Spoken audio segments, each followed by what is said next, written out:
Alright, so what's up, everybody? In today's episode of Just Listen, I've got something I want to talk about that just kind of dawned on me recently, and that is, we're just going to dive right into it. That is the simple fact that we are living in the heyday of motorcycles right now. So let me explain. For those of you who are just getting into riding, for those of you who may be younger, and then for those of you who are older, you'll remember some of this very easily probably. But I'm going to go ahead and call it the entirety of the 80s, even though it was probably more like just the last few years of the 80s. And then the 90s, and even into the early 2000s a little bit, was kind of just a 20-ish year span of just nothing as far as technology and improvements in the motorcycle world. Yeah, things improved. Mainly when you get around in the 2000s with the popularity of the crotch rockets, but that's not exactly what I'm talking about here. So, for example, if you lived in that time period and wanted to learn how to ride, so let's say you're an adult and you decide for whatever reason, I want to learn how to ride a motorcycle. So you go out and you look to buy a bike. What are your beginner choices?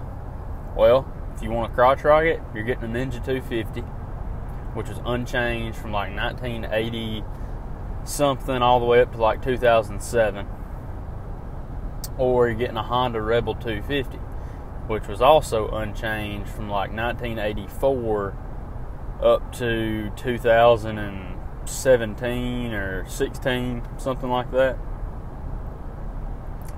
So you just didn't have a lot of options there. And that's what was regarded as like the good beginner bikes, because they weren't too powerful and things like that.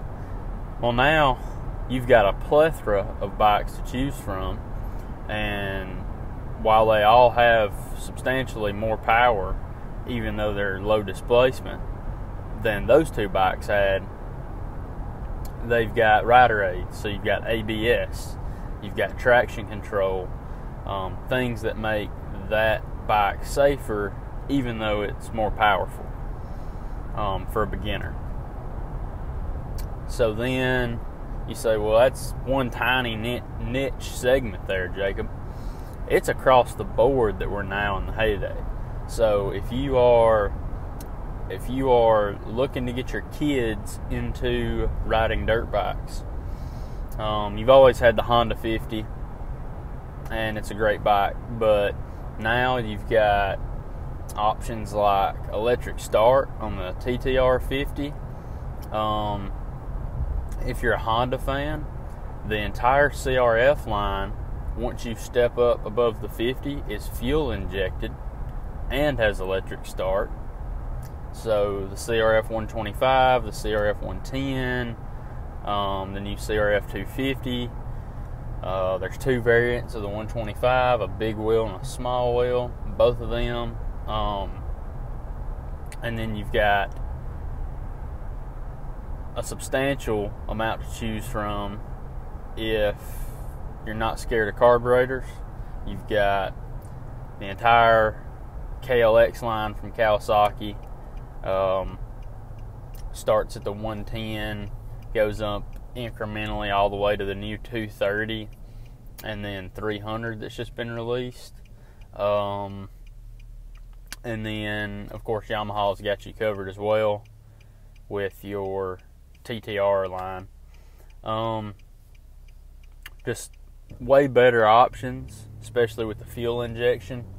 I never thought Honda would have done what they did and go fuel injected on all the trail bikes as quickly as it did. I think they caught everybody off guard. I don't think Yamaha or Kawasaki I mean, they caught them with their pants down. I don't think they had a clue, and I think it'll be a number of years before they try to do the same. At least a couple years. So then, let's say that your desire is to, motocross and ride enduro, race enduro and race motocross. Granted, your two-strokes from the Japanese companies have all but ceased, with Yamaha still making the YZ125 and the YZ250. But at least they still make it, and it's still a great bike. And then they've got two variants of each. So now you can get the YZ125 or 250, and then you can also get the X models for more of a trail-based bike. Now, they haven't updated this engine in forever, so they're not exactly keeping up with the Euro trash like KTM and Husqvarna. They're smoking them on power because they've kept developing their two-strokes over the years. And then, you've got every option imaginable from KTM and Husqvarna, anything smaller than a 500 EXC or Husqvarna equivalent. I mean, it's just a ton of bikes to choose from for that category. And then the motocross category, I mean, the four-strokes right now are killing it. It seems like every 2 or 3 years they do a major overhaul on them. They're not letting them get long in the tooth because Supercross is kind of popular right now. So your options to choose from there are, they've never been this good. And then let's say that long distance touring is your cup of tea. Honda's just recently, in the last couple years, redone the Goldwing. It's amazing. I've had a chance to ride one, and the thing's freaking sweet. I haven't rode the absolute newest one. I rode the F6B, which is by now kind of the outdated design, and that thing was awesome. I can only imagine the new one's even better. Everyone that's rode one says it is. You've got the same plethora of choices from Harley with the Street Glide and the Road Glide and all the Ultra Classics, and Yamaha just 2 years ago, I think, released I forget what they're even calling it, but a huge V-twin. I just remember the price tag jumping out of me. It's like $25,000 or $27,000 loaded down to compete with the Harley, and more power to them. I wouldn't spend $30,000 nearly on something like that, but not from them anyways. But they're making it. They're giving you the option if you're a true diehard Yamaha fan. You've got some decent other choices. Kawasaki, they're not nearly as expensive as Yamaha, and they're a bagger. And then Polaris kicking Victory in the teeth a couple years ago and knocking them down to pour all their energy into the Indian line. Those bikes are sweet. The Victories were sweet. I owned one of them for 3 years and 20,000 miles. That's the greatest just straight up road bike I've ever owned. Touring bike. I've rode and owned Harley. That Victory was sweet, and the Indians fall right in line with that. What else? So, dual sports and lightweight adventure bikes. You've never had the choices that you have right now.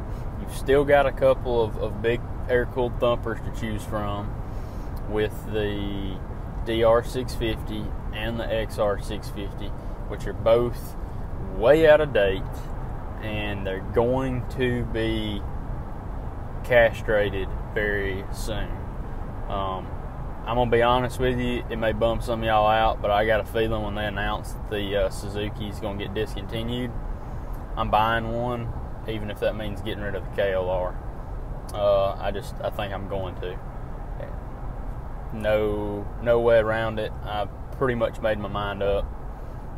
Wife's going to probably be pissed, but I think that's what's going to happen. And yeah, you've still got, like I said, the XR650. You can still pick up, I'm sure, a couple new KLRs somewhere, which isn't an air-cooled option, but either way. So you've got those Japanese options. And then you've got, again, KTM and Husqvarna just killing it. There is, I don't even know off the top of my head how many choices to choose from. I think the smallest street legal dual sport they make is a 350. I don't think they tag any of the 250s in America. In Europe, every bike's tagged over there. I think you can get the 2-strokes EXCs and EXs. I think they come ready to be plated. Yeah, it's just crazy. And KTM for 2020 has went all fuel injection on the 2-strokes. So oil injection and fuel injection. No more mixing your gas. They've all got electric start and fuel injection. It's crazy. Just an almost uncountable number of choices there. And then Honda just coming out with the new 450L. And then, of course, they've got the 250L. But the 450L, from everything I've seen, that's going to be a popular bike for many years to come in that segment, in that category. What else do you got? What about the really small bore dual sports, like that CRF 250L? How many choices you got there? I'd just about argue you've never had as many good choices.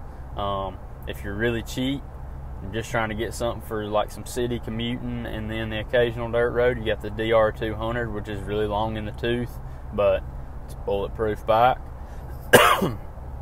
You've got things like, on the liquid cooled side, you've got the CRF 250L, you've got the KLX 250S, or whatever they call it nowadays. Both of them bikes fuel injected, so great for beginners. Everything pretty much going away from carburetors, but you've got the XT250, which is fuel injected, air cooled. It's a fabulous bike. You've got the new Kawasaki 230 Street and Trail. What else? I feel like I'm missing some stuff. DRZ 400 kind of goes more into that dual sport category that we just got done talking about. But yeah, I mean, just an amazing choice. You got, how can you forget the T-dubs, the TW200, Suzuki Van 200. You've just never had more options in any of these categories. And like I said at the beginning, if you're an older guy and you can remember back to the 70s and maybe early 80s, you had those options then. I mean, every couple of years, somebody was just pushing the limits onto the next thing. Back then, you could buy things as small as 80cc 2-strokes Enduros that were just road ready right out of the showroom floor. Things that you can only get today that would compare to that would be like the Honda Grom and the Monkey, and the Z125 from Kawasaki. But that option's there. If you go back, 6 years now since the Grom came out, that option wasn't there. If I was 14 years old, went out and passed my motorcycle test, there's a 2-year gap there in most states until you start driving a car, that you're limited on what engine size you can get. In Alabama, for me, it would have been a 125, and there's no 125 options unless I'm going to ride a scooter. Which brings me to the scooters. Maybe that's your cup of tea, is riding scooters. Guess what? Now's a great time to be doing it. Vespa's killing it, as always. They've never not been killing it, but their new line is amazing. They've got an all-electric out. Just everything they put out is quality, and it always has been quality. But the range of choice you got from them is as good as it's ever been, and the quality you got from them is as good as it's ever been. Piaggio, which owns Vespa, is of course killing it. If they own Vespa and Vespa's doing good, Piaggio's doing good. They've got a good range of bikes. Kymco, on the cheaper side of things, they've been doing great for a number of years now with what they import into the country, scooter-wise and very small displacement motorcycle-wise. What else? Yamaha. You've got the Zuma 50, Zuma 125. I think they're still doing the Vino 125. You got the S-Max 150. You got the X-Max. So maybe you want to go tour the country, but you can't afford that Goldwing I was just talking about. But you want something that's fairly new or brand new, so it's reliable, because you don't want to spend your month-long trip across the country working on some old clapped-out touring bike because you didn't have the money for a brand new one. $5,500 gets you a brand new X-Max maxi scooter, tons of storage, great fuel economy. It's going to last. It's got great service intervals. It's got all the amenities you would want from, say, that Goldwing at a $5,500 price tag. The segment there, Suzuki's kind of a bit pricey on their Bergman, I think, and it's kind of getting long in the tooth. But I mean, that option's there as well for the maxi scooters. Times have never been better. What else? The super sports. Kawasaki pushing the limits with the Ninja H2, the BMW SRR 1000 or S1000RR, whatever they're calling it. That's just now hitting the market, and the people with deep pockets are lapping that up.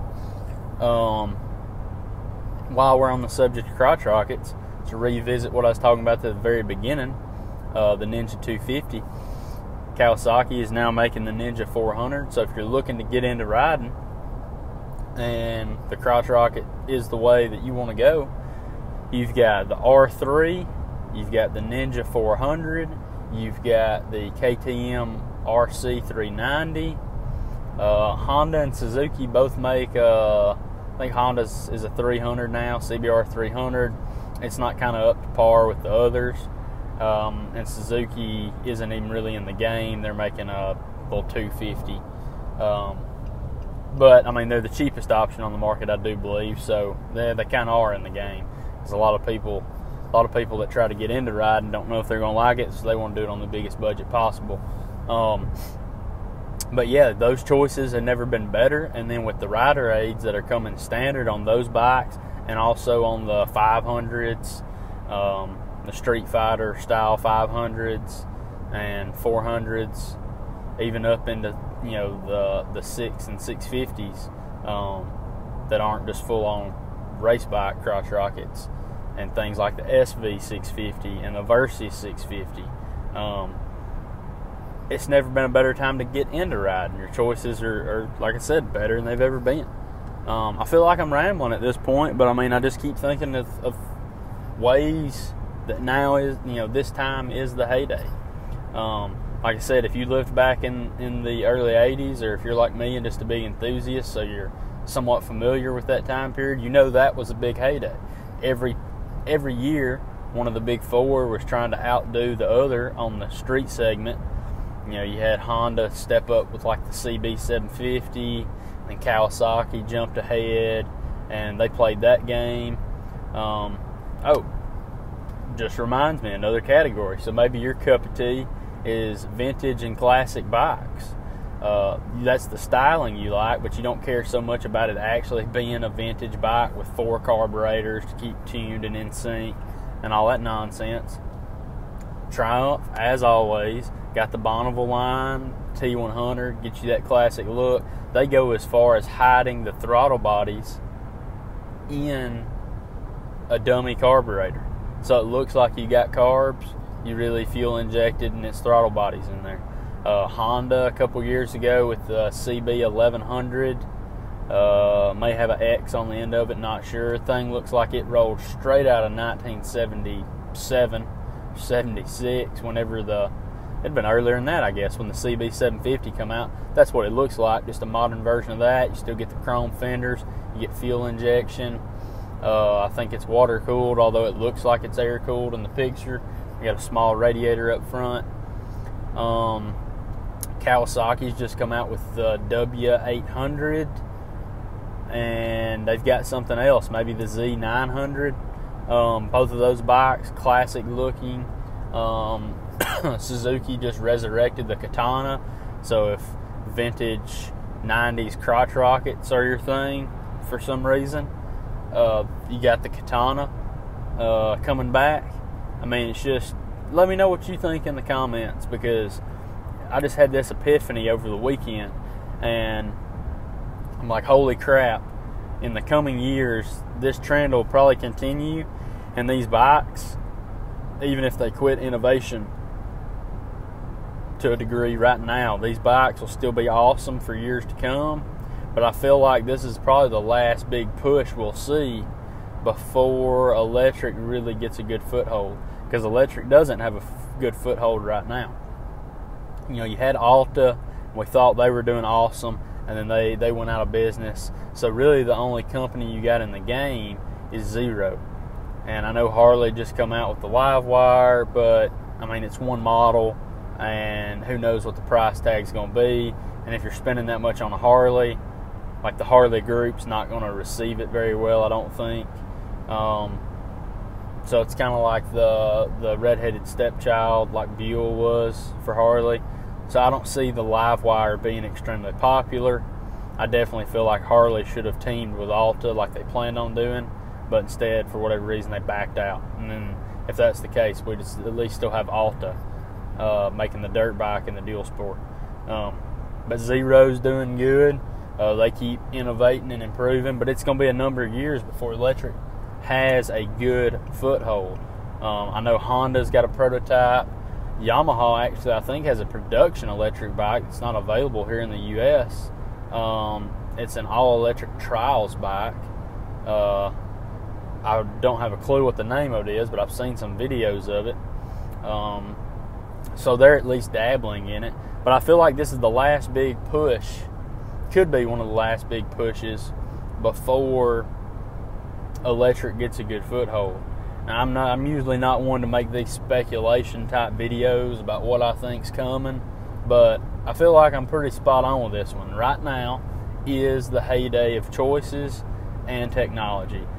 The choices have never been better. They've been equally well, I think, but the technology hadn't been there to match them exactly. So yeah, the technology is on par, the best it's ever been, obviously, and then the choices are there. Man, I totally skipped over the adventure category, the full-size big adventure bikes. You've got the Africa Twin that just come out a couple years ago. I've read rumor that they're going to update it to an 1100, which I think's retarded. If anything, I'd like to see a smaller one, but you know, I'm not about to buy one, so I guess it don't matter what my opinion is. BMW still every couple of years with the GS line, updating it and keeping it going. Man, I don't even know where to start with that bike. It's way too big and heavy for me to ever get and actually ride off-road, other than just maybe an occasional dirt road. But I mean, it's still a fantastic machine. It's what pretty much started and owned the category. Yamaha still pumping out the Super Tenere. They just come out with the T7, which hasn't made it to America yet. Triumph's doing good things with the Tiger. I think they've bumped it all the way up to a 1200 now, and I think they still offer the 800, and it may be a 900 now, I don't know, or an 850. It's hard to keep up. I mean, that's just how fast these companies are pushing these bikes ahead. KTM, always innovating, you know, 1290, the 1090, the 1190, 690, the new 790, plethora of choices there. Just pick your flavor, and how deep your pocketbook will let you go. I can't believe I brushed right over that category and almost forgot about it. But anyway, there it is. And there's bikes I'm not mentioning. Suzuki just redone the V-Strom 650, added an XT to the end of the name. Just everybody is absolutely pushing right now, and it's amazing to see. But I feel like in a couple years we're going to look back on it and call it the heyday, because I don't feel like it's going to continue at this pace, because we don't have a lot of new riders jumping in. At least from what I'm being told and what I'm reading and hearing from magazines and things like that, the amount of riders jumping in is very slim, which that may be causing some of the technological push to be the best in every little category. I'm not sure. I'm no expert on that. But again, I feel like this is the heyday. We're living it right now. We better enjoy it while we got it, because I don't think it's always going to be like this. Everything comes and goes in waves. I feel like we're on a high spot right now, and I feel like, hopefully I'm wrong, but I feel like when electric gets a good foothold, we'll see a drastic push for a lot of electric options, which will be great. I'm not knocking them. I'm not saying they're going to be bad for us, but I feel like this is probably one of the big last pushes as we know it before electric gets here and gets a good foothold, which I think will take at least 6, 7, 8 years. I feel like all the bikes we have now are going to run a course of at least that long if they just quit updating them, which it doesn't look like they're going to do. But yeah, let me know what you think in the comments. Let me know what you think about this format, this podcast style vlog. Let me know in the comments what you think. What's your favorite bike? What's your next bike going to be? If you're an older guy, let me know what your opinions are. If you lived through the 70s heyday, how do you feel about this one? Yeah, just talk to me in the comments and let me know what you think. And until next time, ride safe.